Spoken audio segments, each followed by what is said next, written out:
Yeah, that's a play that we practice. Pretty much every week, every Friday we go over that play, just in case you never know when you might need it. And unfortunately, we never get to practice it at that magnitude. So you kind of got to be ready to step up in that moment. But it's kind of like you said, Kyle and I were just on the same page when it came to that play, and we were able to execute it. Yeah, and it's not like you're wide open there, because those guys closed on you quick, right? Mm-hmm. What is it like to be in that kind of bang play to make that catch? I couldn't tell you what it's like because I don't remember it. It's just something that happens. You're just out there playing football. You've been playing football since you were in second grade, first grade, and at those moments like that, you're not really thinking. It's kind of just second nature to you because you put yourself through the training and the practice to be able to do it.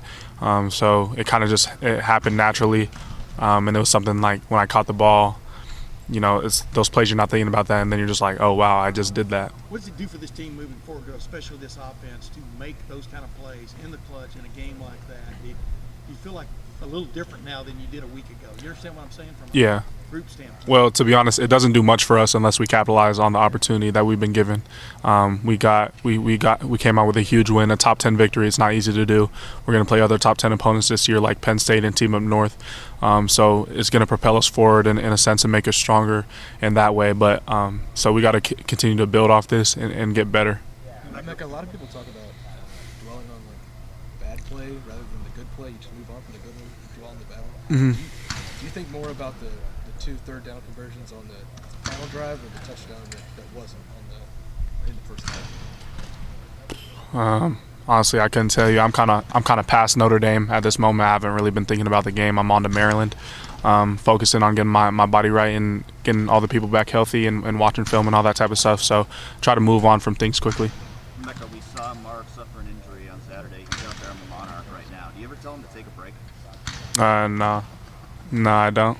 What does it say about his toughness that he's able to, come back out there on the next drive and make a play right away? Yeah, I think toughness is something that, toughness can either be developed or you can be just raised in it. And I feel like Marvin has done a tremendous job of developing it because that's something that we've been emphasizing as an entire team and as Coach Mick and his strength staff that we've been working on. And it definitely showed in that moment. It was huge for the team. Emeka, especially maybe in the slot position, can you just explain to us, there's what's drawn up in a play, right? That this is how we're supposed to execute this. But you feel in the moment of what a defender is doing and where you have to sit and understanding how Kyle's expecting you to read it, right? How you're expecting him to read it. How much goes into that? Just there's the playbook, but then there's the player. Right? In this situation, how much did that apply to sort of some of the big plays you made? It kind of comes down to doing your job description and getting it done in any way possible. So if your job description is to sit at the middle of the field and be ready for the ball at 15 yards, you have to find a creative way to do that, even if they might be covering the middle of the field. So just finding ways to get open in that sense. And at the end of the day, not every play is going to be against the defense that you drew it up for. So you have to be able to be a playmaker and a problem solver at the receiver position. And to be able to do that, you have to have a great quarterback, which we have, because Kyle was able to find me in those moments that might have been unorthodox, or he expected me to be places where we might have not practiced or gone against in that certain coverage. So that's just a testament to Kyle's work ethic. So the clock in your head was telling you got to be there in how many seconds? It's never no, not really. You always want to come off the ball full speed. The quicker you get open, the better operation there is for the line, less pass rush, all that type of stuff. So you want to come off the ball as fast as you can and get open as fast as you can, because Kyle can get the ball out quicker. So that's always a part of it. So yeah. Kyle was talking about teams having to pick their poison. Obviously, doubled Marv some, they doubled you some. Do you recognize, whether it's pre-snap or in a play, what's going on, and they've doubled here, they're doubling me, where the opportunity lies? Yeah, absolutely, yeah. How does that, when you know a team's trying to take away Marvin, how does that open things up for you or the other guys? If it's just math, really. If you put two guys on one person, somebody's going to be uncovered or something like that. But they might not be able to run the zone that they wanted. kind of like the big play that Xavier Johnson had. There's really nobody on him, and that was because they tried to take the underneath away from Marvin. They were playing, 2 to the field on me, doubling Julian. Nobody picked up X, and that was just a risk Notre Dame was willing to take, and got them bit. Are you surprised teams have done as much doubling that they have with you guys, just considering all the weapons you have? I mean, not really. We kind of expected it, going into each and every week. Is that play with Xavier just everybody has to be ready on any play? I mean, Julian, Cade obviously have made plays as well this year. Just the ball can come to anybody at any time. Yeah, you might only get 3 reps of a specific play at practice that week, or maybe less than that. You might not get any reps. You might just get mental reps of it. And that one rep you do get, it might go to Cade, or it might go to Marv, or it might go to Jew. So you really have to be anticipatory of anything that could happen, because they ran a lot more. We knew they were going to run man coverage. They ran a lot more than we anticipated.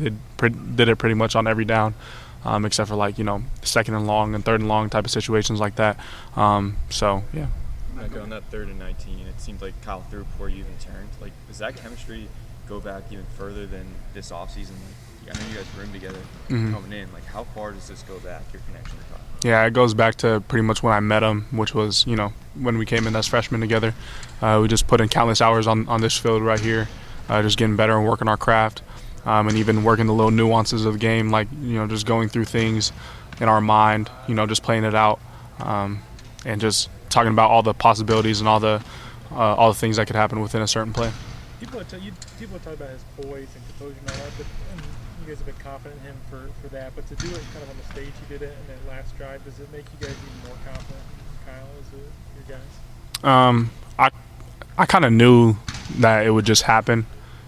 Stuff like that doesn't just happen by chance. It's not like he got lucky or anything like that. He's always that way, 24/7. He's never if the offense is shaky or in a tough spot, everybody can look at Kyle and he's going to be the most calm person on the field. So that's really encouraging to have behind the pocket, and we all knew that was going to be the case when he took over the starting role. Is he like that? What kind of growth have you seen from Chip Train to go from a guy who came in here as a linebacker to now being the guy who's making the biggest play of the game? Yeah, well, Chip has always been super mature, and he's always been a leader. He really immersed himself in the culture when he got here from Arizona State, and it was like he's been here since day one. So Chip's always been a guy you can rely on. He's a Iron Buckeye, Gold guy, leader. We only have 3 captains this year, but if we had a 4th, it would probably be Chip. So he's just a really great dude to have on your side of the ball, because he's going to get his job done. He's going to lead the team, and yeah. Is Kyle like that calm outside of football? Because I know you lived with him for years. Is he always like that? Yeah, pretty much. When's the last time you remember him not being so calm, cool, and collected? At the end of the game. What did he do? Huh? He was fired up. He was fired up. That's all I can really say. Got a big hug from him after the game. He was yelling. He was, he was talking his stuff. So it was good to see that. It's good to see that excitement from him. What do you think of your coach's emotion? I fully support everything Coach Day said and everything that he's going to say in the future. That's my head coach. We're all going to rally behind him, and we believe he can get us to where we want to be. What's that like to see that energy and emotion out of Kyle after the biggest game of his young career so far? It was great. Nobody really questioned how much he cared. So we all know how much it means to him.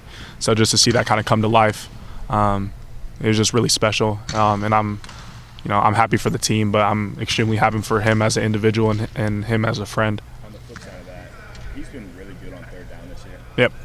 When you have a guy who's so calm like that, what does it do for you on going into a 3rd and 19 when your quarterback isn't panicking, isn't thinking too much about that? Well, yeah, that was something that CJ really excelled at too. You can even see it on the league, his stats when it comes to 3rd down.